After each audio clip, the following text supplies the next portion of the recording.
Oke, bismillahirrahmanirrahim. Assalamualaikum warahmatullahi wabarakatuh. Waalaikumsalam warahmatullahi wabarakatuh. Oke, layar saya sudah terlihat jelas ya? Iya, Pak. Oke, siap. Kita lanjutkan lagi materi untuk manajemen data hari ini. Kalau kemarin Bapak Ibu sudah melihat pemodelan data, dua diantaranya adalah relasional, dan satunya lagi adalah normalisasi. Nah, yang sekarang kita mari buka cakrawala pengetahuan kita bahwa ada pemodelan data yang lain juga. Nah, pemodelan data ini yang biasa orang kenal dengan basis data berbasis dokumen atau pemodelan berbasis dokumen. Walaupun juga nanti ada lagi satu konsep yang menaunginya namanya NoSQL. Pernah dengar kata-kata NoSQL ya? Nah, sebetulnya NoSQL ini salah satunya menaungi bentuk yang berbasis dokumen seperti ini. Nah, kenapa ada konsep pemodelan data yang menggunakan konsep berbasis dokumen ini? Simpelnya, ya kita juga harus paham bahwa data yang kita simpan itu belum tentu mempunyai skema yang sifatnya statis. Maksudnya statis gimana sih skema yang statis tuh? Misalnya kayak kita punya tabel mahasiswa. Mahasiswa itu punya NIM, kolomnya, punya nama, punya segala macam. Dan datanya atau jumlah kolomnya berkemungkinan untuk tetap seperti itu, nah itu namanya statis. Tapi akan ada kalanya nanti Bapak ataupun Ibu menghadapi kasus di mana si data yang kita simpan itu sifatnya sangat dinamik. Walaupun dokumennya atau walaupun data yang disimpan jenisnya sama, contoh mahasiswa, tapi terkadang ada mahasiswa yang memiliki kolom A, kadang ada yang memiliki kolom A, B, kadang-kadang ada yang memiliki kolom A, C. Di mana kalau kita berbicara dengan dua model data yang kemarin, maka kita itu harus berulang kali menyatakan kembali skema dari si mahasiswa tersebut. Paling gampangnya kalau kalian pakai MySQL, itu berarti kalian harus nanti create table-nya yang standar dulu, misalkan NIM dan nama, dan setiap kali ada lagi nanti atribut yang baru, maka nanti kita akan alter table untuk add kolomnya seperti apa. Nah, tentunya hal ini akan membuat proses penulisan ataupun juga operasi data itu menjadi sulit kalau kita menjadikan data yang dinamik ini kita simpan di dalam model data yang sifatnya relasional seperti kemarin. Lalu juga kemarin ketika kita membahas yang pendekatan relasional, maka timbul suatu trade-off. Trade-off-nya adalah ada konsepsi di mana kita harus membuat level data itu menjadi normal. Padahal ketika data semakin dalam bentuk yang normal sekali, maka ada trade-off berupa join yang begitu banyak. Dan operasi join ini tentunya memakan porsi waktu yang cukup besar sebelum kita bisa untuk menampilkan informasi yang kita inginkan. Nah, oleh karena itu timbullah sebuah pendekatan yang kita sebut dengan pemodelan data berorientasi dokumen atau berbasis dokumen, ini sama aja, di mana nanti kita mengenal si pemodelan ini tanpa skema.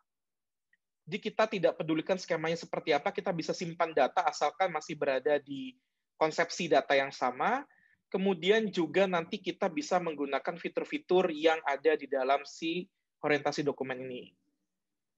Nah, sesuai namanya, maka cara kerjanya pun juga didasarkan pada kejadian yang terjadi di sebuah atau beberapa dokumen.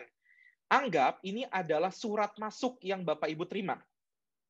Perhatikan dengan baik, ini dua-duanya surat masuk, artinya berada di konsepsi data yang sama.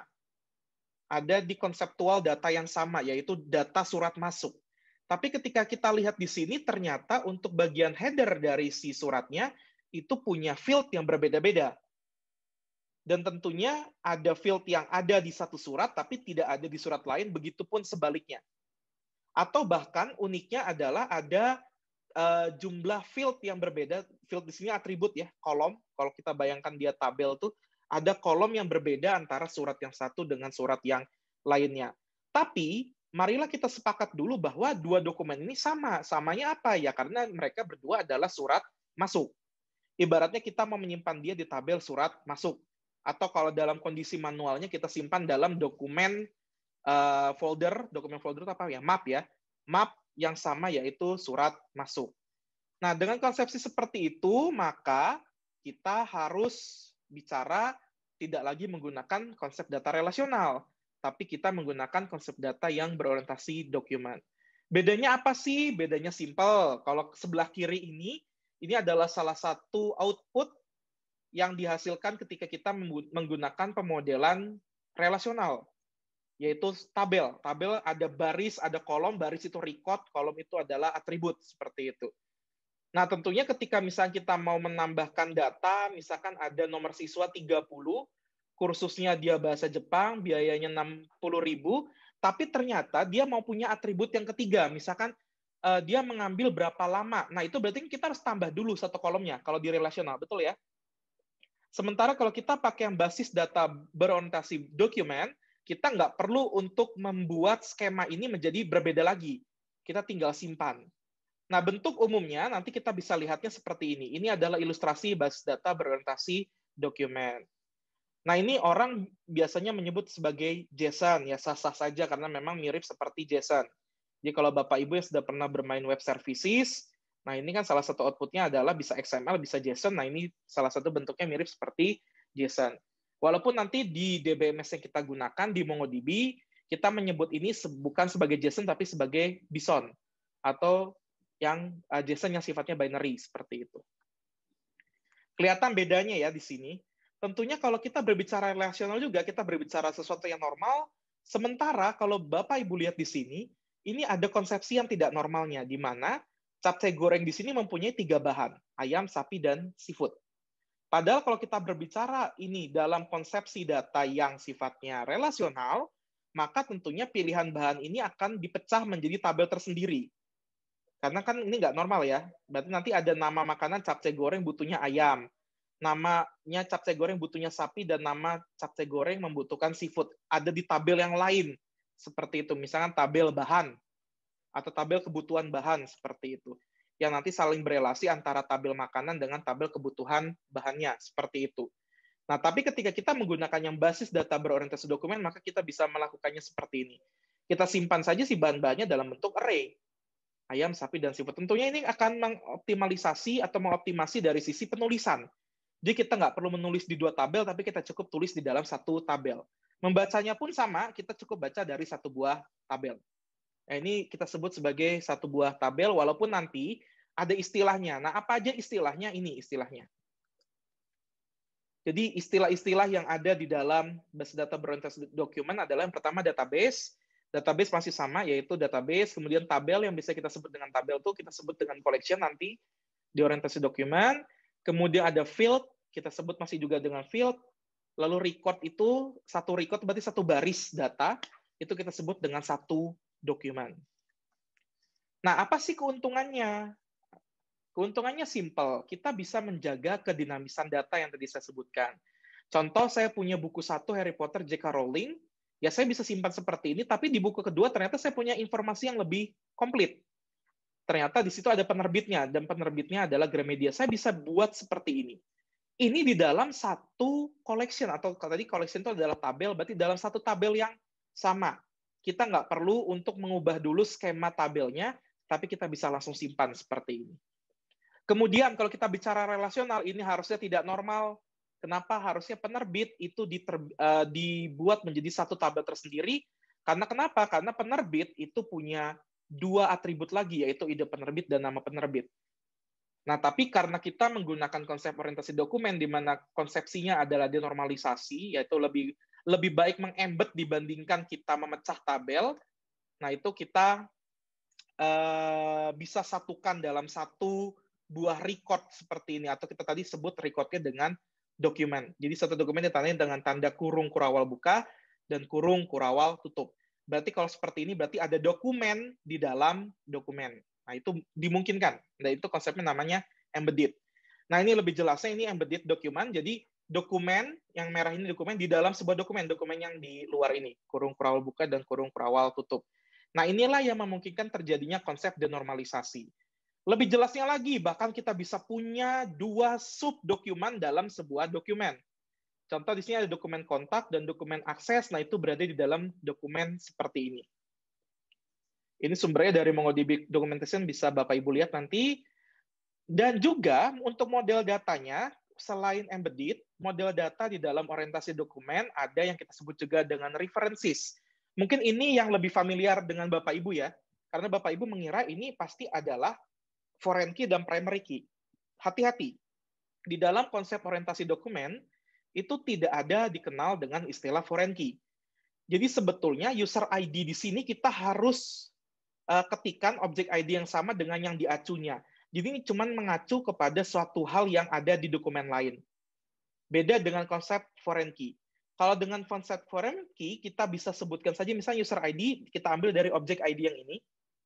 Misalkan ini saya tulis objek ID 1 seperti ini, maka saya bisa dapat username dari sini. Tinggal saya joinkan, lalu saya munculkan username. Tapi kalau misalkan kita mau di dalam yang berorientasi dokumen, maka otomatis username-nya kita pun harus sertakan di sini untuk bisa dimunculkan. Nah, itu jadi hati-hati ya. Konsep references ini berbeda dengan konsep relasi yang ada di pemodelan relasional. Walaupun terlihatnya mirip. Nah, mana yang lebih disarankan dipakai? Yang lebih disarankan dipakai adalah yang embedded document. Kenapa? Karena mengoptimasi dari segi read and write dari data yang disimpan dalam DBMS-nya. Nah, untuk bisa, ini kan model konseptual, artinya masih berupa model. Kalau saya mau pakai ini sebagai database saya harus implementasi di mana? Nah, DBMS-nya nggak bisa sembarangan. Kita tidak lagi bisa menggunakan MySQL sekarang, tapi kita menggunakan DBMS yang lain, yaitu salah satunya yang paling sering digunakan oleh orang lain adalah MongoDB. Nah, ini saya sudah membuat beberapa panduan tentang di mana Bapak Ibu bisa dapatkan MongoDB, cara instalasinya seperti apa, kemudian juga saya sertakan juga grafik user interface untuk bisa nanti mengakses MongoDB. Walaupun saya sarankan ketika proses belajar, Bapak Ibu lebih baik bermain di konsol atau kita pakai namanya shell script-nya, shell script dari si MongoDB-nya sendiri, Mongo Shell kita sebutnya. Oke, saya akan demokan sedikit tentang konsep base data dokumen. Nanti minggu depan kita akan bermain kasus. Jadi nanti kita buat 3 buah collection, lalu nanti kita main query lah di sana supaya jadi nanti Bapak Ibu lebih kebayang bedanya ini dengan yang relasional. Nah, yang sekarang saya tunjukkan yang sederhana dulu supaya nanti tidak berlebih bebannya. Yang pertama yang kita harus pahami adalah si MongoDB ini menggunakan query, tapi query-nya menggunakan bahasa JavaScript. Kalau Bapak Ibu dulu pakai query itu ada bahasanya tersendiri, nah kalau di sini kita pakai JavaScript. Kebayangnya JavaScript ya? Berarti ada metode-metode yang bisa kita pakai, cara manggilnya seperti itu, tidak lagi menggunakan select bintang from tabel apa gitu, nggak begitu lagi. Tapi ada query tersendirinya, yaitu kita bisa pakai sekali lagi JavaScript. Karena menggunakan bahasa JavaScript, maka metodenya pun yang sudah terbiasa pakai JavaScript, itu pasti nggak akan pusing lagi, karena metode-metodenya pun sama, atau beberapa bahkan sama persis, seperti itu. Nah, kalau Bapak Ibu ingin mempelajari lebih jauh tentang si konsepsinya, tentang si query-query-nya, Bapak Ibu bisa ngecek di docs.mongodb.com. Di situ nanti ada manualnya, saya akan sertakan di chat, nanti Bapak Ibu bisa buka dari sini. Sebentar, saya kasih di chatnya saja. Oke, chat. Nah ini, jadi Bapak Ibu tinggal buka di situ, mau mencoba segala macam silahkan. Bahkan di sana ada sampel database-nya juga bisa dimanfaatkan. Nanti kalau saya malas Pak, yaudah nanti minggu depan juga saya akan demokan, tapi udah langsung ke kasus ya. Jadi nanti kita akan langsung main ke kasus, Bapak Ibu juga mencoba di rumah masing-masing. Saya sembari code live demo seperti itu. Oke, saya akan demokan dulu. Karena saya menyarankan Bapak Ibu menggunakan konsol atau si Mongo Shell-nya instead of using GUI atau Graphical User Interface yang Bapak Ibu install, yaitu Kompas, MongoDB Kompas. Nah, maka saya sarankan Bapak Ibu punya text editor dulu. Entah Visual Studio Code, entah Sublime, atau apapun yang Bapak Ibu bisa mengetik dulu di sana, baru di-copy ke dalam si Mongo Shell-nya. Kenapa? Ya Bapak Ibu paham lah ya, kalau kita ngetik di shell script, Itu kalau salah satu karakter aja kita enter, ya sudah kita harus ketik lagi ulang dari awal. Beda sama kalau kita pakai GUI atau Graphical User Interface. Nah, jadi saya akan menggunakan terminal, atau kalau di Bapak Ibu berarti pakai command prompt, bebas saja. Saya share screen dulu sebentar. Oke. Oke, kelihatan ya di sini ya. Kemudian seperti biasa saya sudah menjalankan server MongoDB-nya dengan perintah mongod. Nah, itu sudah saya paste di situ. Jadi mongod itu singkatan dari MongoDaemon. Daemon gitu tulisannya ya. Bukan daemon. MongoDaemon. Nah, kemudian kalau sudah kita jalankan Mongo shell-nya dengan perintah mongo seperti ini, nah otomatis keluar bahwa ini sudah dalam kondisi yang nyala. Kemudian kita CLR atau CLS ya, saya agak lupa. Nah, CLS. Oke. Saya kondisikan dulu layarnya biar kosong seperti ini. Nah, ini uniknya. Perintahnya sebetulnya beberapa mirip dengan SQL yang biasa. Contoh, misalkan Bapak Ibu pengen memunculkan database. Pengen lihat dulu database yang ada apa saja. Nah, itu tinggal kita klik aja show databases seperti ini. Boleh pakai titik koma, boleh tidak, enter saja. Sama ya dengan MySQL.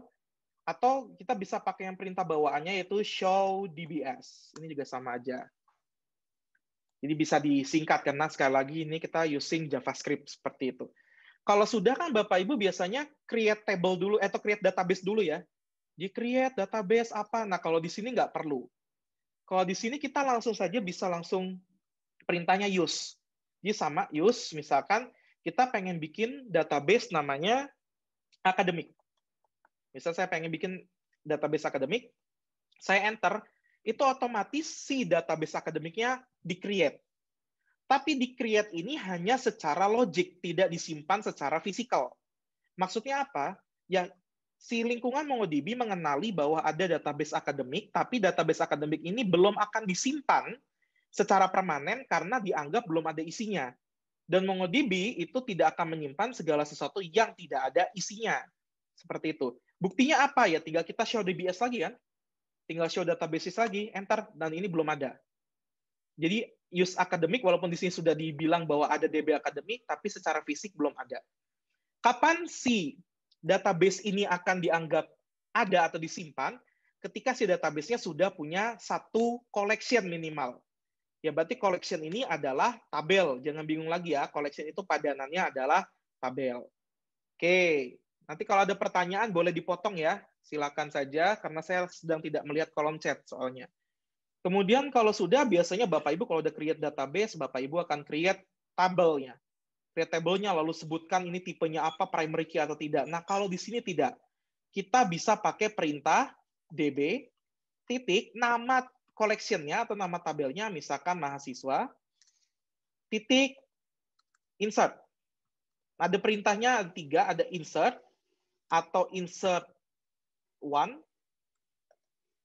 atau insert many. Tergantung Bapak Ibu pakai mana. Insert ini adalah default-nya. Jadi insert itu default bawaan yang kalau kita sering pakai untuk menginsert sebuah dokumen. Dokumen itu record kalau dalam sebuah tabel. Insert ini bisa digunakan untuk dokumen maupun array of document. Saya sarankan ini tidak sering digunakan karena nanti orang akan bingung ini sebetulnya lagi menginsert dokumen atau lagi menginsert array of document. Kita pasti akan bingung. Lebih baik kita pakai insert one atau insert many. Udah jelas dari nama. Insert one berarti memasukkan satu dokumen, insert many berarti memasukkan lebih dari satu dokumen. Nah, saya di sini sudah membuat sintaksnya. Nanti begitupun yang minggu depan. Nanti kita akan lihat. Saya sudah ketik di Sublime. Sublime-nya ini kelihatan nggak? Atau nggak kelihatan Sublime-nya? Belum. Oh, belum. Hah? Sudah? Kok ada yang sudah? Belum. Bisa masuk belum ya? Si Oke, konsol. Sublime-nya. Jadi saya perlihatkan dulu, saya siapkan begini dulu. Nah, kalau sekarang kelihatan ya? Nah, di sini ada hal yang sudah saya ketik. Kita bahas dulu saja. Jadi ini insert one, di mana kita memasukkan satu buah dokumen. Bisa dilihat di sini, kalau kita berbicara dokumen di dalam sebuah basis data dokumen, itu biasanya kita kenal dengan ada kata primary key. Di primary key-nya kalau di relasional bisa Bapak Ibu tentukan sendiri. Bahkan bisa komposit primary key, di mana primary key-nya merupakan gabungan dari beberapa buah atribut. Misal kalau untuk mahasiswa kan Bapak Ibu langsung kebayangnya NIM ya. Wah ya, udah pasti NIM lah ini. Gitu. Nah, kalau di database berbasis dokumen, kita nggak bisa menentukan sendiri primary key-nya. Tapi kita akan diberikan sebuah atribut bawaan atau atribut default, namanya underscore ID. Di mana underscore ID inilah yang akan berfungsi sebagai key atribut yang menandai sebuah dokumen.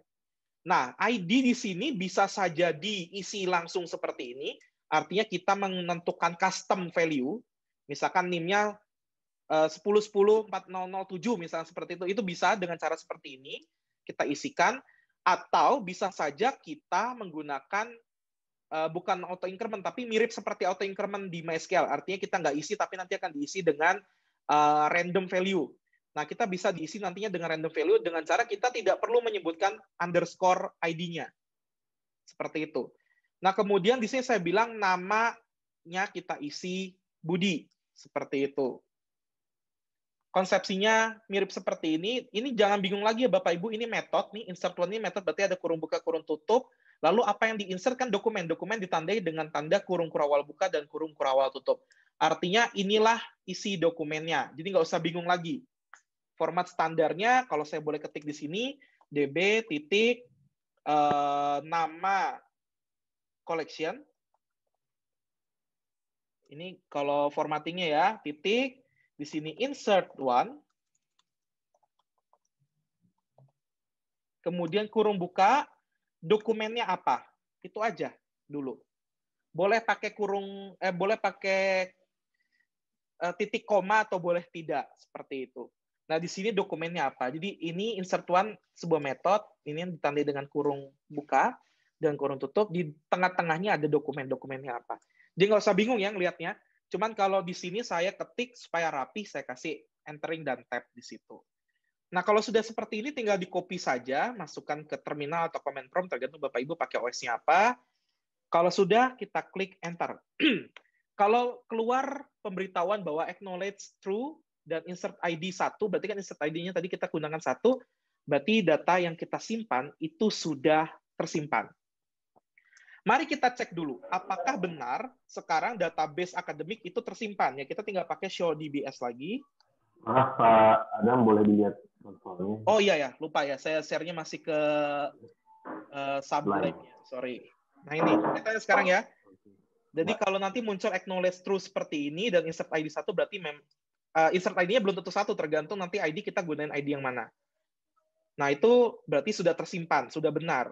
Nah, cara membuktikannya kan berarti tadi saya bilang, sebuah database baru akan disimpan kalau sudah ada satu collection minimal.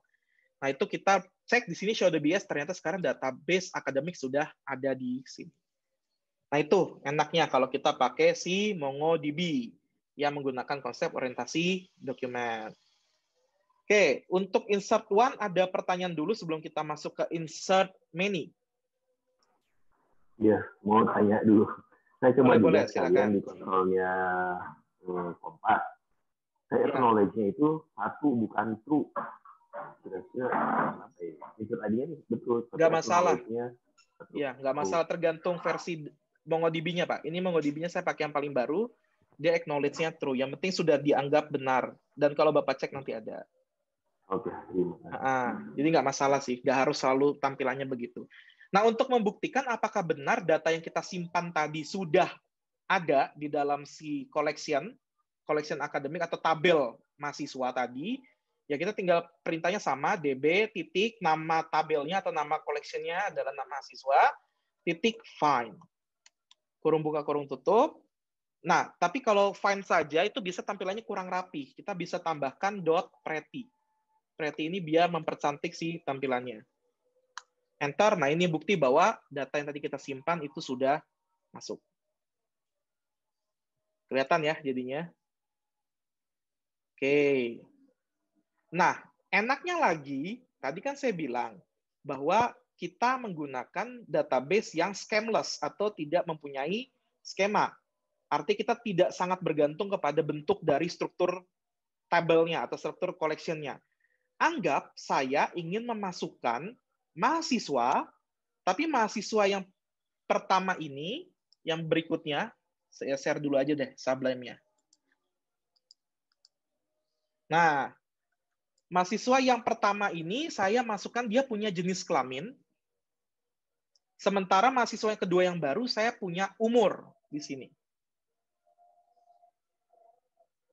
Itu kan tentu beda skema ya.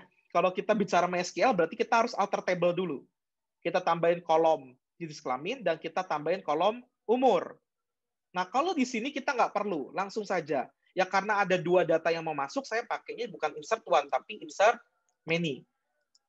Skema umumnya saya ketik dulu aja nanti biar nggak bingung. DB titik nama collection-nya, kemudian titik insert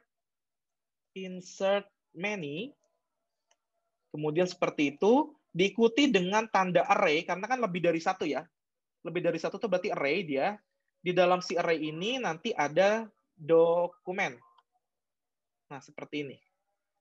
Dipisahin dengan tanda koma dokumennya. Kalau ada banyak lagi ya tinggal seperti ini. Sorry. Nah, dah. Ini bentuk umumnya seperti ini. Ya, kalau mau ngisi datanya di mana? Di tengah-tengah sini. Biar nanti nggak bingung kembali. Oke, kalau sudah saya tinggal kopikan saja di sini.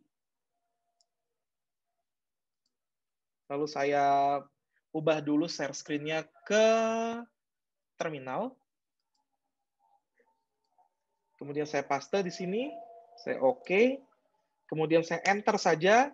Dan sudah masuk. Sekarang 2 buah objek. Atau 2 buah dokumen di sini. Langkah berikutnya kita periksa lagi. Benar nggak sudah masuk? Ya pakai perintah yang sama lagi. Find.pretty.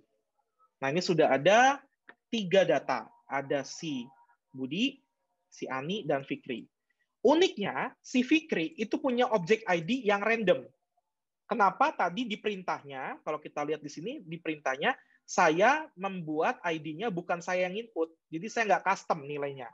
Tapi saya pakai layanan dari si objek ID bawaan fungsi dari si MongoDB-nya.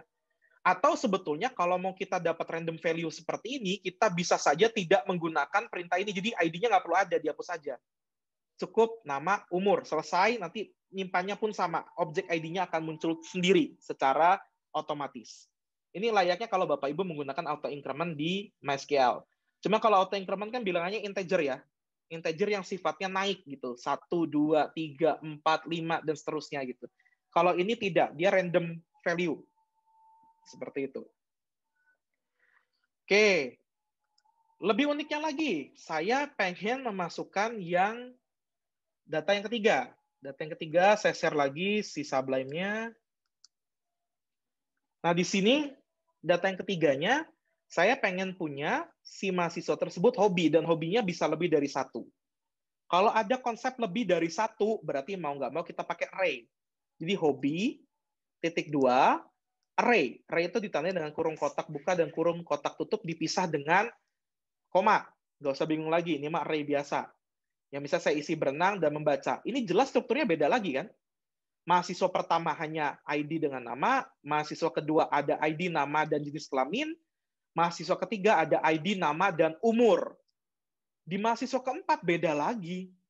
4 apa isinya? ID, nama, dan hobi, di mana hobinya lebih dari 1. Ini kan kalau Bapak Ibu buat di relasional, otomatis hobi ini akan dipisah ke dalam tabel tersendiri. Kebayang ya? Jadi ini akan dipisah ke tabel sendiri, di mana nanti 3 berenang, record pertama, dan record keduanya 3 membaca. Yang saling berelasi gitu, antara primary key dengan si foreign key-nya. Kalau di sini nggak perlu, kita satukan dalam satu collection seperti ini. Saya copy, saya share lagi terminalnya. Saya paste di sini. Enter, dan ini bisa langsung masuk ke tabel yang sama, atau kita sebut dengan collection yang sama. Terakhir, lebih ekstrim lagi. saya punya sub dokumen atau saya ingin mengembed dokumen. Padahal ini jelas-jelas kalau kalian pakai normalisasi ya jelas haram ya hukumnya. Karena harusnya konsepnya kita pecah tabel untuk bisa membentuk yang lebih normal. Saya tunjukkan lagi sablamnya. Di sini saya sediakan contoh, ada ID 4, namanya Koko, dia punya asal sekolah. Asal sekolahnya ada SD dan ada SMP, berarti kan ada 2 ya. Berarti kalau ada 2 atau lebih dari 1, saya pakai array lagi. Di dalam array-nya itu sebetulnya objek. Kan kalau misalkan Bapak Ibu berbicara relasional, maka nanti ada tabel namanya asal sekolah, di mana berelasinya pakai NIM-nya atau ID yang ini, kemudian nanti kode sekolahnya apa? 1, dan cukup menyimpan kode sekolahnya biasanya. Dan ada tabel lagi, namanya tabel sekolah. Wah, itu lebih rumit lagi ya. Tergantung nanti Bapak Ibu mau dalam bentuk normal keberapa. Kalau ini tidak, ini dalam satu dokumen yang sama. Nah ini, cuma satu dokumen. Jadi kita nggak usah pisah tabel gampangnya seperti itu. Kita mengembed. Dan mengembednya bisa lebih dari satu dokumen atau satu subdokumen. Tinggal kita paste, kemudian copy, kemudian kita pindahkan ke terminal. Kemudian kita paste di sini. Kalau sudah, enter. Betul. Sekarang kita cek, benar nggak datanya udah masuk semua? Kita pakai Preti. Nah, ini hasilnya. Datanya ada 4. 1, 2, 3, dan 4. 5 ya. 3, 4, dan 5. Seperti itu. Dengan struktur data yang berbeda, dengan skema yang berbeda. Bahkan secara tidak sadar, Bapak Ibu dari tadi tidak pernah melihat kata kunci string, varchar, integer.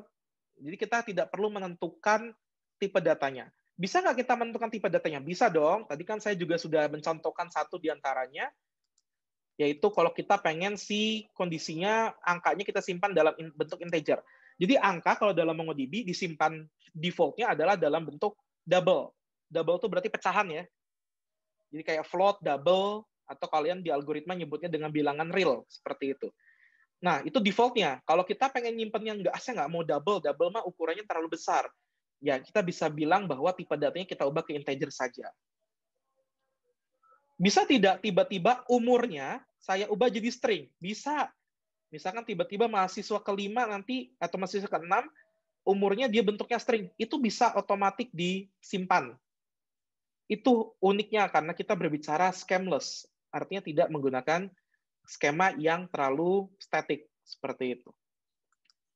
Nah, kalau kita ingin cek di dalam graphic user interface-nya, graphical user interface-nya, saya menginstal yang berbeda dengan yang Bapak Ibu, saya pakai namanya DataGrip. Bapak Ibu juga sebenarnya bisa aja install habis ini, atau bisa aja pakai MongoDB Compass yang saya udah berikan. Linknya di LMS. Bentar, saya arahkan dulu share screen-nya ke DataGrip. Nah, ini perintahnya sama aja, show databases. Cuma kalau ini kan ada UI-nya ya. Jadi lebih enak kalau kita mau ubah-ubah juga lebih enak.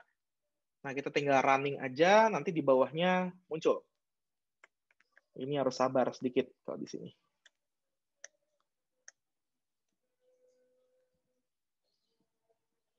Nah, ini sudah ada tabel kita akademik di bawah sini.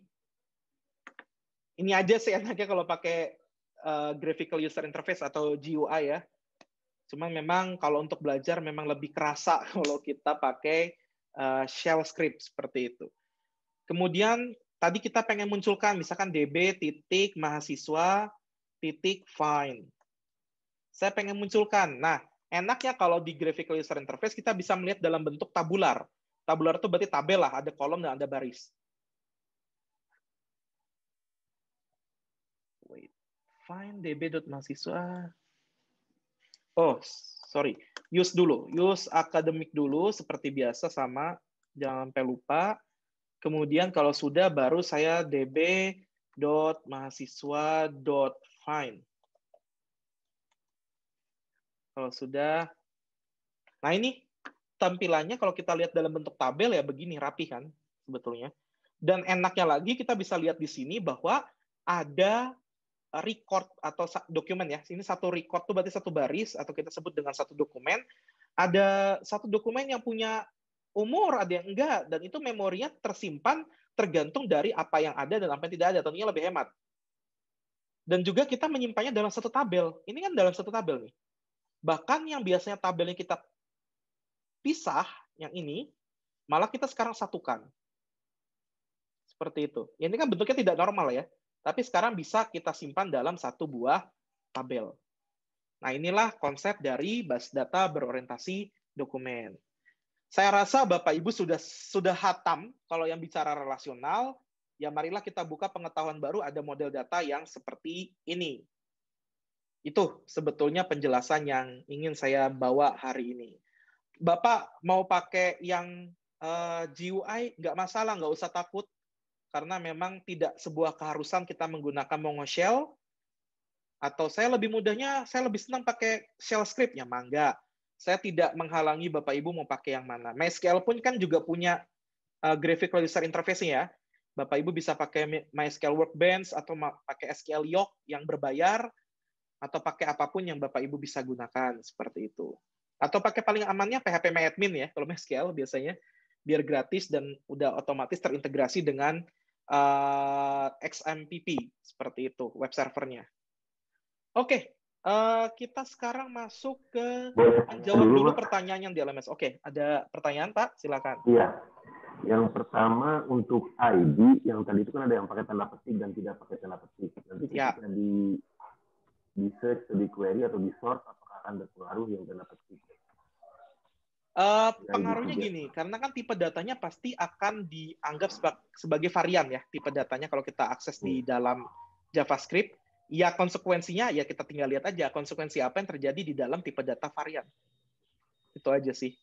Nah itu kan tergantung dari bahasa JavaScript-nya. Tinggal dicek lagi JavaScript kalau tipenya varian seperti itu apa konsekuensinya? Apa bisa disorting atau tidak? Sebetulnya kita nggak perlu takut kalau misalkan memang semuanya dalam bentuk angka walaupun disimpan dalam bentuk string, kita bisa convert ya. Kita bisa convert nanti kalau kita main di programming language-nya. Yang bahaya kalau yang satu ID-nya adalah varchar itu berarti string ya, dan yang satunya adalah number. Nah, jelas kalau seperti itu, mengurutkannya pun, apakah bisa? Sebenarnya bisa kita pakai fungsi ASCII ya. Jadi kita mengurutkannya justru berdasarkan ASCII, nah cuman kan agak aneh aja seperti itu. Oke. Kemudian yang kedua, untuk hobi, misalnya itu kan pakai apakah sensitif atau tidak untuk... Ya, saya munculkan dulu ininya Pak ya, biar yang bisa lihat ya. Sablonnya. Oke. Yang apa Pak pertanyaannya? Bisa diulangi? Yang hobi, tadi kan capital letter ya. Apakah hobi ini ketika kita nulis di tempat yang lain, hobi menggunakan huruf kecil akan dianggap dalam satu kolom atau tidak? Akan dianggap sebagai sebuah kolom atau tidak. Pertanyaan balik lagi, JavaScript case sensitif atau case insensitif Pak? Nah, itu saya belum tahu itu yang... Nah, tinggal dicek. Oke. Tinggal dicek. Saya nggak akan jawab supaya Bapak coba. Kan bisa dicoba tuh langsung tuh. Ya. Sip, bagus pertanyaannya Pak. Senang saya. Berarti rasa kritikalnya ada. Critical thinking-nya jalan di sini. Rasa ingin tahunya besar.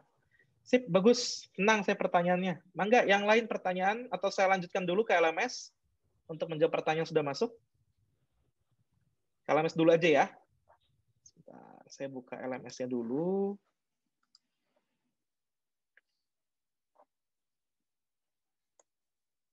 Pertanyaan seputar basis data. New share, saya share Google Chrome.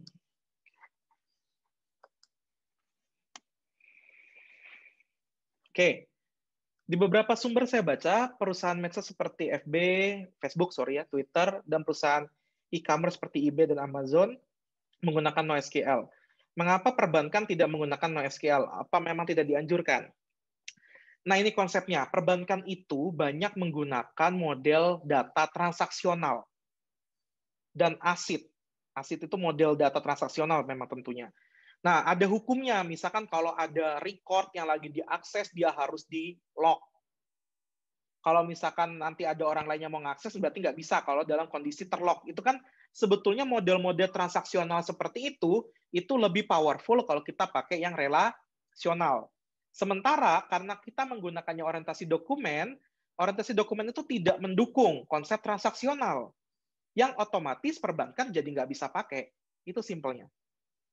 Ini bagus pertanyaannya. Ada Pak Nurali? Nggak ada ya? Ada. Oh ada, sih bagus pertanyaannya. Jadi karena konsep transaksionalnya Pak, itu kan kalau dulu di S1 diajarin ya, ada model transaksional, ada lock, rollback, ada commit, ada unlock, dan segala macam. Nah itu kapan sebuah data harus di rollback, kapan sebuah data harus di commit, dan seterusnya. Nah itu model-model seperti itu baru bisa di relasional, belum bisa di berorientasi dokumen. Tuh konsepsinya. Oke, berikutnya. Dalam studi kasus visualisasi jaringan, citasi makalah ilmiah dengan data sebanyak 5.000 makalah ilmiah, lebih baik menggunakan MongoDB atau MySQL. Kalau saya lebih sukanya, apakah kita menggunakan relasional atau dokumen gitu ya, dokumen oriented gitu. Itu kita tidak bisa melihat dari jumlah record, karena jumlah record itu depends ya. Tapi kita harus bisa melihat dari kebutuhannya. Kebutuhan operasinya jauh lebih banyak seperti apa. Dan kebutuhan query-nya seperti apa. Kalau kebutuhan query-nya memang sering banget untuk menjoinkan tabel berkali-kali, kenapa enggak kita pakai konsep orientasi dokumen? Ya kita embed aja, karena operasi untuk read-nya jadi lebih cepat toh, dari satu tabel gitu. Instead kita menggunakan yang relasional. Nah itu kan jauh lebih, kita harus join lagi dan seterusnya. Nah kita melihat kapan kita menggunakan orientasi dokumen dan relasional itu bukan dari jumlah data, tapi dari pola query yang sering kita akses. Seperti itu. Nah nanti akan ada perbandingannya kalau Bapak Ibu baca di MongoDB dokumentasi atau documentation. Nah itu bisa dilihat nanti kira-kira kasus apa yang paling sering disarankan menggunakan orientasi dokumen dan kapan tidak disarankan. Jadi kita tidak melihat dari jumlah data ya, Bapak Ibu sekali lagi. Apa masalah yang mungkin timbul dalam menggunakan DBMS? Apa masalah yang mungkin timbul? Ya berarti kita lebih ke arah learning rate ya, karena kan kita menggunakan teknologi berbeda. Contoh DBMS pakai MySQL, ya berarti Bapak Ibu harus paham how to access data using query SQL. Ganti lagi Oracle, berarti kan query-nya beda lagi. Query on Oracle seperti itu dan beda-beda lagi gitu. Tapi justru DBMS itu hadir untuk menanggulangi masalah yang ada di flat file. Flat file itu artinya yang tidak menggunakan konsep database seperti itu. Saya baca jurnal yang pada, aku ngirim jurnal ya? Baru tahu soalnya. Disebutkan bahwa pada database MySQL menggunakan aset konsisten, sedangkan NoSQL menggunakan base, eventually konsisten. Seberapa eventually konsistenkah untuk NoSQL dibandingkan MySQL? Lalu kenapa tidak direkomendasikan untuk memuat transaksi perbankan? Ini sebetulnya sama ya. Tadi konsepnya masih sama. Artinya kita bicara kalau perbankan itu dia banyak memanfaatkan model-model data yang transaksional. Di mana model data transaksional itu yang nanti Bapak Ibu bisa cari model data transaksional itu kayak gimana. Nah, itu tidak didukung di si NoSQL di sini seperti itu. Kalau dibilang eventually konsisten ya tadi Bapak Ibu udah bisa lihat sih. How the consistent the collection itself yang nyimpen dokumennya seperti apa, bahkan kita bisa bikin satu dokumen satu collection untuk menyimpan berbagai format atau skema collection dokumen yang ada. Ini saya masih agak sedikit sulit untuk membedakan collection sama dokumen ketika harus berpikir dan bicara dalam satu waktu. Saya pernah membuat sistem informasi analisa kelengkapan pengisian formulir persetujuan tindakan dokter. Oke, untuk salah satu rumah sakit umum di Aceh. Wow, good. Inform consent ini adalah persetujuan medik yang diberikan. Oke, ini saya akan lewati. Bla bla bla bla bla. Oke. Tantangan yang dihadapi saat itu begitu banyaknya variasi data yang perlu direcord. Saat itu saya menggunakan MySQL karena baru bisa pada saat itu. Itu udah bagus ya Bapak. Jadi jangan kecewa dulu dengan diri sendiri. Itu MySQL aja kalau udah ahli bagus. Tinggal belajar yang lainnya masih aman. Apakah hal tersebut masuk sebagai langkah pembuatan database berbasis dokumen? No. Ada 4 pertimbangan yang Bapak Ibu perlu pertimbangkan dan saya tidak akan beritahu karena ada di MongoDB dokumen. Nanti bisa cari kira-kira apa. Tapi salah satunya tadi saya bilang, saya udah buka salah satunya, pola query yang sering dilakukan. Itu dulu. Kalau masalah terlalu banyak varian skema, ada kemungkinan kita bisa tetap menstandarisasi skemanya toh. Jadi kita bisa pakai saja skema yang kita buat sangat umum, tapi nanti kalau misalkan nggak ada isinya, misalkan di satu pasien nih di atributnya nggak ada isinya, kita tinggal kosongkan saja. Itu kita pakai namanya not null kalau di dalam database relasional seperti itu. Artinya jangan langsung Bapak berpindah ke basis data berbasis dokumen. Belum tentu, ada 4 pertimbangannya Bapak. Jadi nanti bisa dilihat, terutama hati-hati di rumah sakit itu konsepsi join-nya begitu banyak. Hati-hati ya. Embed document memang terlihat enak, tapi ketika level write-nya itu banyak sekali, dan mungkin di dalam dokumen ada dokumen, dalam dokumennya lagi ada dokumennya lagi, subdokumennya punya subdokumen. Itu kan bisa sampai 100 level tuh kedalamannya kalau di dalam MongoDB. Tentunya kita pun juga dalam meremembering si akses datanya itu akan jadi lebih sulit. Nah, itu yang harus hati-hati. Jadi cara aksesnya nanti kayak record, misalkan collection apa, titik, dia atributnya apa, titik atribut apa lagi, dan seterusnya. Tentunya itu akan banyak memakan effort yang begitu besar dalam Bapak Ibu menghafal si sub dokumennya. Berbeda dengan kalau kita pisah table, kan kita bisa tinggal lihat si skema relasinya, lalu kita tinggal pilih seperti apa si skema relasi yang akan kita gunakannya. Apakah dengan menggunakan MongoDB struktur data dari MySQL dapat tetap digunakan? Jelas namanya migrasi itu tidak pasti menimbulkan effort yang banyak, karena apalagi ini pindahnya juga orientasinya jadi beda lagi. Tentunya pasti akan banyak memakan effort. Jadi memang harus hati-hati dalam memilih teknologi. Saran saya, benchmarking dulu aja query-nya, supaya nanti kita bisa nge-benchmark mana yang lebih baik kita gunakan, apakah MySQL atau MongoDB. Jangan sampai ketika Bapak Ibu belajar MongoDB ini sekarang nih, misalkan dengan saya di kelas ini belajar bersama, tiba-tiba masuk ke perusahaannya atau tempat bekerjanya lalu marah-marah. Saya mulai dari detik ini tidak mau lagi menggunakan MySQL. Saya sudah belajar pakai MongoDB, semuanya harus ubah ke MongoDB. No, teknologi itu nggak bekerja dengan cara seperti itu. Teknologi dibangun atas dasar kebutuhan. Jadi Bapak Ibu harus tahu dulu pola kebutuhan yang terjadi sehari-harinya apa. Jangan sampai kita milih teknologi terbaru tapi tidak bisa menghandle kebutuhan yang terjadi. Dan hati-hati, dengan munculnya MongoDB is not means, atau that doesn't means MySQL is obsolete. Enggak. MySQL-nya akan tetap bisa bekerja dengan baik. Jadi ini dua pendekatan yang beda. Ya kalau ibaratnya di kehidupan sehari-hari adalah pandangan lah ya, pandangan bermasyarakat. Yang satu berpandangan bahwa si A ini benar, yang satu berpendapat bahwa si B ini benar. Ya itu jangan menjadikan Bapak Ibu untuk memihak salah satu gitu, tapi lebih lihat dulu kehidupan Bapak Ibu lebih cocok yang mana. Seperti itu. Dokumen yang diinputkan dalam dokumen oriented database dalam bentuk format apa saja? Ya dokumennya tentunya dalam bentuk BISON yang tadi saya sebut, tapi untuk standarisasinya Bapak Ibu bisa lihat BISON skema seperti apa, tinggal searching aja di Google BISON skema. Itu bedanya JSON sama BISON. Kalau JSON kan nyimpannya teks ya, kalau BISON juga bisa nyimpan file multimedia dan seterusnya. Nah, itu enaknya. Bagaimana penjelasan tentang konsep embedded document? Tadi sudah saya jelaskan, jadi dipahami kembali nanti kalau ada yang belum paham. Assalamualaikum Pak, waalaikumsalam. Izin bertanya, apakah apabila terdapat dokumen baru, ID pada dokumen akan secara otomatis? Tergantung, kan tadi sudah saya perlihatkan, ID-nya bisa dibuat otomatis atau bisa dibuat custom, tergantung kita maunya apa. Apakah membuat ID sendiri jika membutuhkan ID? Bisa, boleh. Silakan saja, tapi kita nggak bisa mengubah ID custom yang ditawarkan oleh si MongoDB-nya itu aja. Terdapat kasus menentukan pendaftaran mahasiswa pada universitas setiap tahunnya sekitar 3.000. Dibuat sistem pendaftaran database apa yang cocok seperti ini?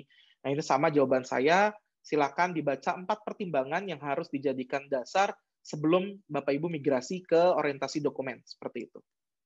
Hati-hati ya, ini baru 3 model data yang saya bahas. Bisa saja nanti ada GraphQL, itu ada lagi yang baru. Nah, itu juga ntar belajar itu, bagus ya kita pakai. Belum tentu, jangan kayak begitu. Kita harus lihat dulu kondisinya. Pada saat kapan atau pada kasus seperti apa kita harus memilih menggunakan base data relasional atau base data berbasis dokumen. Itu ada dokumentasinya, mangga dibaca. Kelemahan dari base data berbasis dokumen. Iya, tadi itu kalau level kedalaman si embedded dokumennya sangat banyak, nah itu tentunya akan menimbulkan effort tersendiri. Kemudian karena ini scamless, kadang-kadang kita pun juga akan kebingungan dari segi tipe data apa yang dimanfaatkan. Walaupun sebetulnya ya sudah self-manage oleh si MongoDB-nya, kita nggak perlu pusing si tipe data dari masing-masing atributnya. Saat case seperti apa kita harus memilih? Nah, ini juga sama.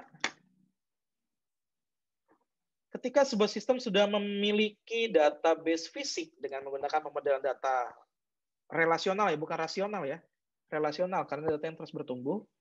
Oke, apakah bisa untuk pengembangan database kita menggunakan base data berbasis dokumen? Saya nggak bisa bilang langsung iya, tapi secara umum bisa. Secara umum ya, kalau secara detail ada kasus yang nggak bisa, saya juga nggak berani bicara di sana. Tapi secara umum bisa. Jadi kalau misalnya kita mau dari relasional ubah ke yang berorientasi dokumen ini bisa. Tapi yang kita harus pastikan yang model data tadi, kita hanya punya dua konsep model data, yaitu embedded sama reference, di mana kita tetap disarankan menggunakan yang embedded dibandingkan yang references. Dan references-nya itu tidak sama dengan relasional. Itu yang harus ditandai dulu.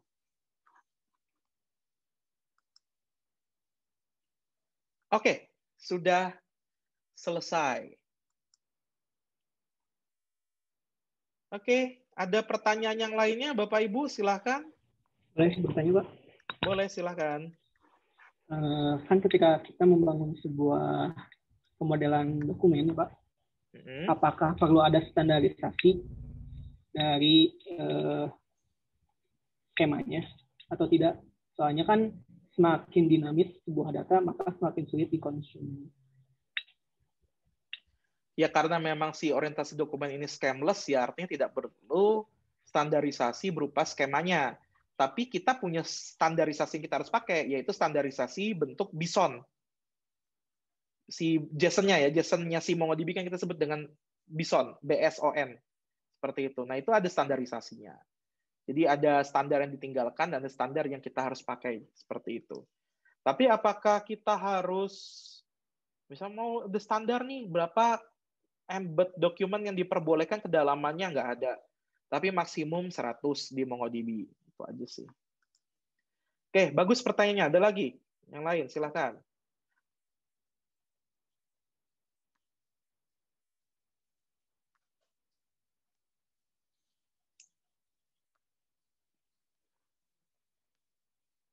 Bisa muncul sebentar? Karena udah mau mendekati akhir nih. Nah, sip. Secara umum nangkep ya, Bapak Ibu ya, bedanya ya. Kelihatan banget bedanya kan antara yang relasional dengan yang orientasi dokumen. Oke. Adam, maaf. Untuk ya, yang silakan. di slide PowerPoint kan itu ada beberapa link ya. Untuk ya, linknya sudah tidak bekerja, Pak. Makanya saya ganti di linknya di LMS. Oke. Ya, jadi saya ganti linknya di LMS. Yang slide baru belum saya bagikan, ini kan slide-nya udah saya perbaiki ya. Itu dulu saya ngeblok di Medium, lalu saya buat satu domain, dan ternyata domainnya sekarang mati, gitu, belum diurus lagi. Ya udahlah, saya simpan saja di LMS, sekarang sudah ada LMS lebih enak. Oke, minggu depan kita akan latihan. Jadi benar-benar ada kasus, lalu nanti kita latihan bareng-bareng tentang si base data berorientasi dokumen, jadi biar Bapak Ibu bisa langsung ngetik dan ngerasakan langsung seperti apa. Nah, sehabis minggu depan ada tugas. Tugasnya adalah nanti melakukan query pada suatu database. Database-nya sudah saya sediakan. Jadi database-nya adalah database relasional, jadi di MySQL. Nanti Bapak Ibu tinggal import saja, karena database-nya sekali lagi sudah ada, record-nya ada ribuan, jadi nggak perlu Bapak Ibu nginsert data lagi. Nah, tugas sederhananya adalah Bapak Ibu melakukan query. Nah, query-nya nggak perlu banyak-banyak, sebetulnya 10 saja cukup, 10 query. Saya minta Bapak Ibu membuat 10 query, tapi query di sini harus bisa menghandle kebutuhan informasi strategis. Jadi jangan cuma select bintang from tabel apa, itu kan nggak ini ya, nggak strategis banget itu cuma munculin tabel aja. Misal saya pengen tolong munculkan 10 transaksi yang paling banyak di bulan apa. Nah, itu kan strategis ya. Karena akan mendukung pengambilan keputusan berikutnya, seperti itu. Semakin bagus query-nya, nilainya akan semakin tinggi. Nah, bedanya tahun ini dengan tahun sebelumnya, kalau tahun sebelumnya saya membebaskan jumlah query yang Bapak Ibu hasilkan. Bahkan waktu itu ada yang menghasilkan 500 query. tugasnya. Itu langsung saya kasih A itu nilainya. Tugasnya, nilai tugasnya, bukan nilai keseluruhannya. Nah, tapi untuk sekarang saya minta 10 aja. Justru saya melihat kecenderungannya diulang-ulangin lagi query-nya. Select bintang. Yang satu pakai where, yang satu nggak pakai where. Kemudian where-nya sama dengan apa operator logik dipakai lagi. Nah, itu aku nggak mau lah. Nah, ini sekalian juga belajar bagi yang baru menyentuh database ya. Jadi database-nya saya pakai MySQL dulu. Kemudian 10 query tersebut, dari 10 query tersebut, ini juga bedanya dengan yang tugas tahun lalu, Bapak Ibu buat dalam bentuk orientasi dokumen. Jadi membuat C collection-nya, lalu nanti 10 query tersebut ditranslate menjadi sebuah query JavaScript untuk diorientasi dokumen pakai MongoDB. Tapi sekali lagi ini tugas nggak sulit karena database-nya udah saya yang nyediain. Jadi bukan Bapak Ibu yang harus ngetikin, masukin data lagi ribuan, nggak perlu. Ini datanya ada banyak, jadi Bapak Ibu bisa pelajari dulu skemanya. Ingat ya, untuk kita bisa meng-query itu kita harus tahu dulu skemanya. Kalau di relasional, supaya kita paham isinya itu sebetulnya apa. Pelajari dulu konten dari tiap tabelnya, oh tabel ini nyimpan apa, dan seterusnya. Saya hanya minta 10 query, kemudian 10 query itu pilihan yang paling baik dari pemikiran Bapak Ibu untuk mendukung keputusan strategis. Jadi jangan cuma select bintang from tabel apa gitu. Itu terlalu mudah gitu ya. Bukan mudah atau sulitnya query ya, tapi berguna untuk keputusan strategis atau tidak. Nah, itu nanti kita akan kasih tugasnya. Nanti akan ada detailnya, jadi nggak usah takut, nggak usah nyatet. Nanti saya akan detailkan di LMS. Untuk sekarang belum, karena kan kita minggu depan masih coba dulu yang basis data berorientasi dokumen. Untuk refleksinya tidak ada, jadi refleksinya digabung lagi nanti dengan minggu depan saja, langsung tugas. Paham ya? Tugasnya diberikan waktu 2 minggu, jadi lama. Nanti 2 minggunya dihitung dari minggu depan, bukan minggu sekarang. Jadi minggu sekarang istirahat dulu aja. Capek kan, self-reflection terus kan. Nah itu saya kasih istirahat lah seminggu. Minggu depan pun juga masih bisa istirahat seminggu. Itu tugas cukup lah, waktu 2 hari dikerjakan, beres. Cuma 10 query, ubah ke dokumen juga. Gitu. Jadi kan 20 query doang. 2 jam cukup.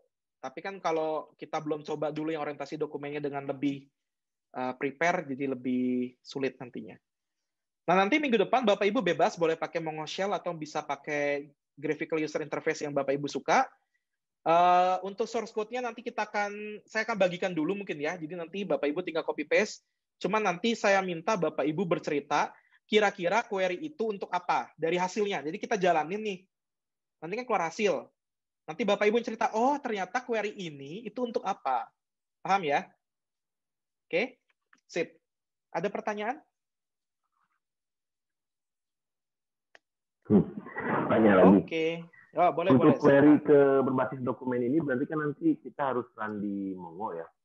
Ya. Nah, database-nya sendiri untuk di-convert, apakah bisa di-convert langsung atau untuk database yang sama? Dibikin samplingnya, Pak. Jadi Bapak belajar merubah skema di situ. Jadi Bapak yang akan buat sendiri database-nya. Tapi untuk record-nya ya nggak perlu jutaan. Nah itu record-nya sampai puluh ribuan kalau nggak salah. Saya agak lupa ya. Ya nggak perlu sampai record-nya 3 aja cukup lah gitu. 3 atau 5 lah nanti saya tentukan. Supaya tugasnya bisa dikerjakan 2-3 jam. Seperti itu.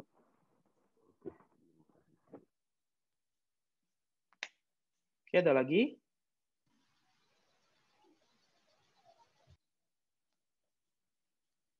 Oke, sehabis minggu depan kita akan belajar data warehouse. Oh ya, boleh. Silakan. Untuk query-nya sendiri kan, misalkan kita punya data itu untuk data penjualan ya, misalkan, atau yang Bapak kasih, misalkan. Nah, 10 query itu apakah termasuk, misalkan, keluarkan data yang, misalkan, penjualan yang maksimal sekian juta, misalkan, untuk 10 item. Apakah itu udah termasuk 10 query atau bukan? Ya, itu 1 query kan, berarti. 1, iya, itu hanya 1 1. query. Kan perintahnya munculkan apa. Nah, itu 1 query. Oke. Mau syaratnya banyak, tapi hitungnya 1 query. Baik. Nah, jangan paciweh, jangan terlalu rumit dengan kondisionalnya. Yang saya ingin terapkan ke Anda adalah, tolong pikirkan kira-kira kalau saya bekerja dalam sebuah perusahaan yang nanti saya bagikan database-nya, kira-kira informasi apa yang saya harus berikan? Penting nggak itu buat pimpinan? Ya, kalau nggak penting, jangan. Nah, itu yang saya ingin kehandalan nanti Bapak Ibu berbicara. Kita sedang berbicara basis data untuk anak sistem informasi. Akan berbeda kalau saya kasih mata kuliah ini di prodi yang lain, misalkan prodi rekayasa perangkat lunak, itu beda lagi tantangannya. Nah, tantangan terbesar dari Bapak Ibu sebetulnya di prodi ini adalah Bapak Ibu harus membuat segala sesuatu yang berhubungan dengan sistem informasi enterprise itu jadi lebih efisien dan optimal. Itu tantangan dulu di awal. Dari segi data, berarti Bapak Ibu harus bisa mengefisiensi dan mengoptimalkan output dari database supaya menimbulkan visualisasi ataupun juga informasi ataupun pengetahuan yang bagus untuk enterprise-nya. Bagus di sini berarti kan harus strategis. Itu tantangan Bapak Ibu. Jadi kalau mau tesis ya itu tantangannya. Bapak Ibu harus menjawab tantangan itu. Nggak boleh ada tujuan lain dibanding itu. Karena prodi Bapak Ibu adalah sistem informasi. Beda halnya kalau Bapak Ibu ngambil S2-nya di rekayasa perangkat lunak, seperti saya dulu. Itu beda lagi tantangannya.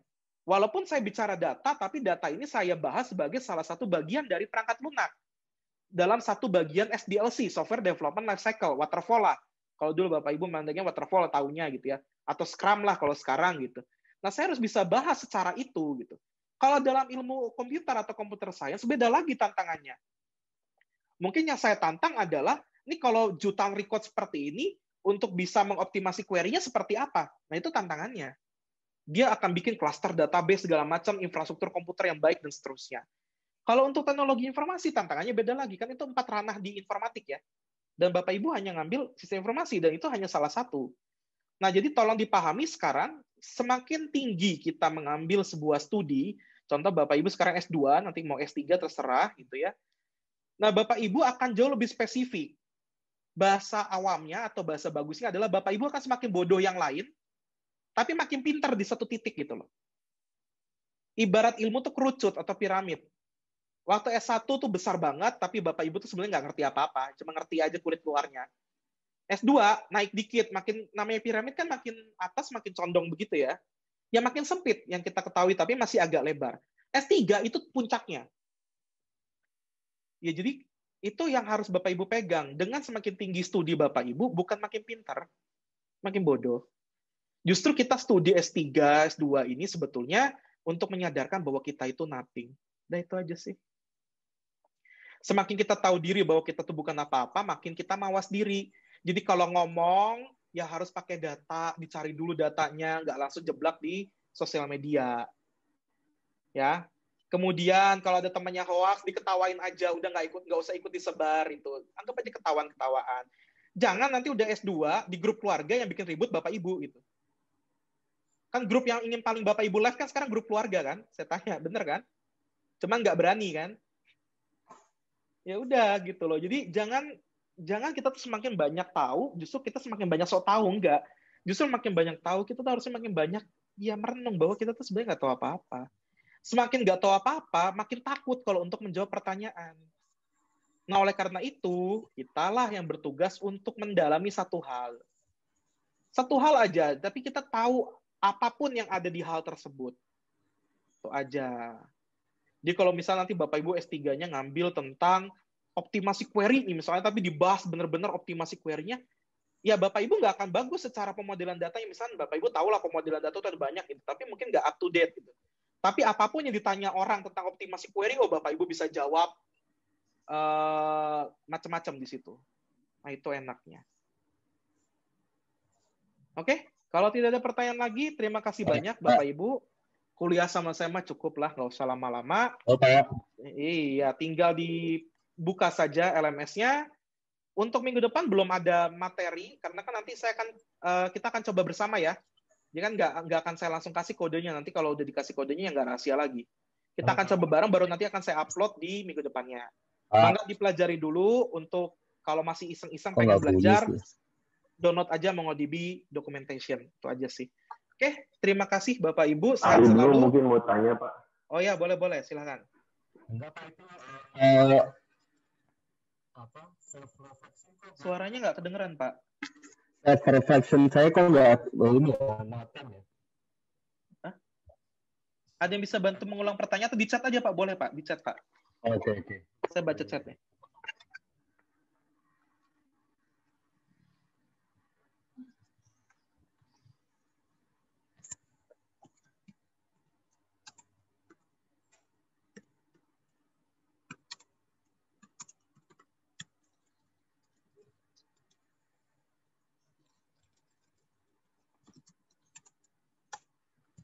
Self-reflection saya no attempt.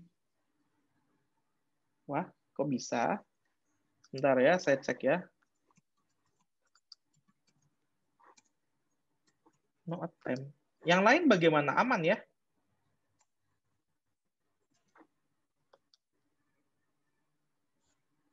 Yang baru mengumpulkan 7. Oh, terlambat berarti ngirimnya. Bapak kirimkan tadi jam berapa?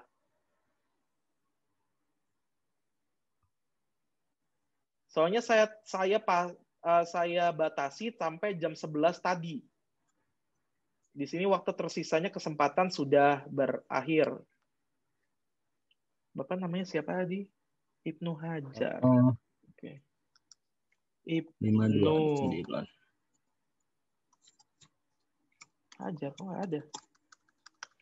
Bapak udah masuk ke ini belum? LMS-nya?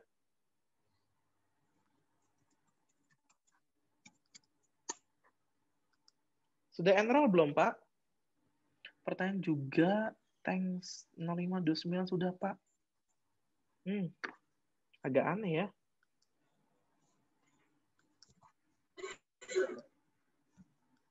Daya Taufik, Nita Mirantika, ada. Putri ada, Maya ada, Nur Ali ada. Iya, nggak ada, Pak. Tapi kalau misalkan masalahnya dari LMS, harusnya teman yang lain tidak bisa mengumpulkan. Itu yang agak aneh. Kalau self-reflection no attempt, kenapa no attempt ya? Saya nggak bikin kelompok kok di sini. Karena kan belum ada tugas kelompok.